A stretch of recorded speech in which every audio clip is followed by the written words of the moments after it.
I'm replacing the front passenger drive shaft assembly on a 2004 RX330. With it removed, I'm going to replace the seal. I have a new snap ring and lock bolt, a new axle nut. The drive shaft in this car has been replaced before, so I don't know if it's going to be seized. If you're doing this job and the drive shaft has never been removed from the car, it'll likely be seized to the carrier bracket. In that case, you're going to need tools like a torch or a slide hammer, and worst case scenario, you have to cut the bracket and replace it.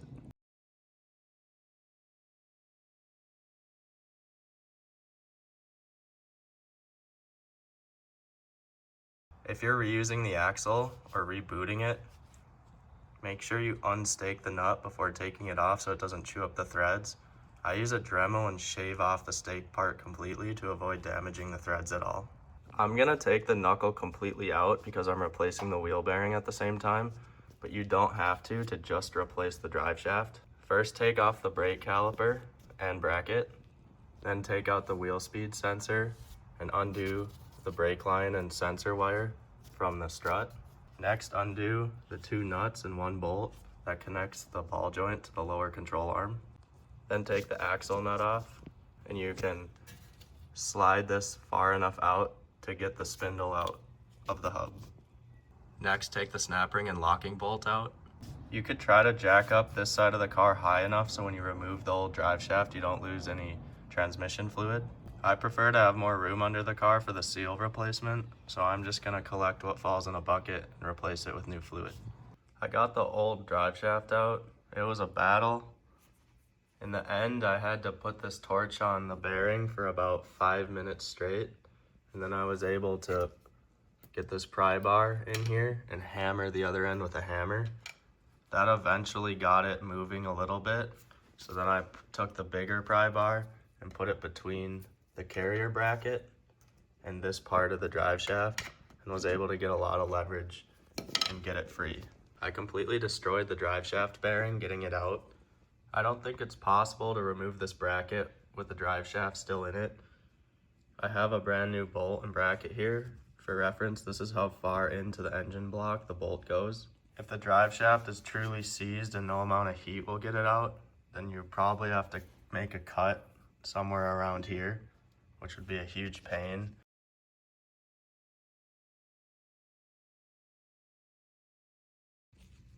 I pulled the old seal out. Make sure when you hook it with your seal puller, you get inside the seal so you don't scratch up the transmission or the smooth surface the seal gets installed to.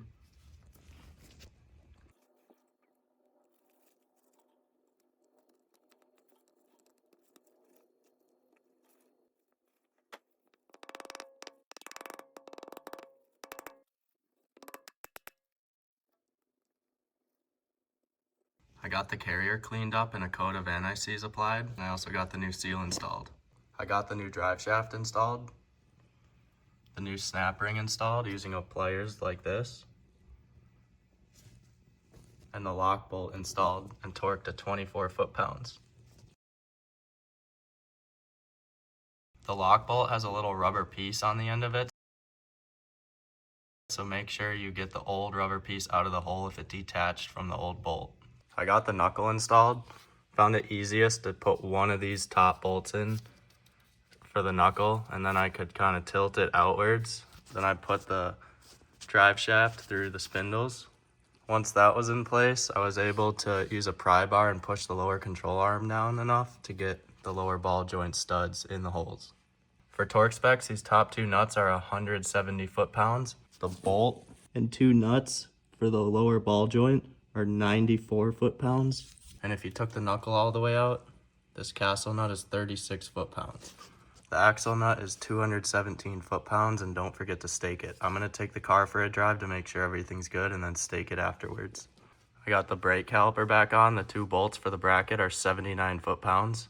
Now I can jam something in here and torque the axle nut to 217 foot-pounds. I installed the wheel speed sensor. The 10mm bolt is 71 inch-pounds, and I installed this bracket that holds the brake line and the wheel speed wire in place. 14 foot-pounds if you want to torque that one, and then make sure this clip goes back around the knuckle. The torque for the lug nuts is 76 foot-pounds, and if you lost transmission fluid, make sure you replace that before you drive the car.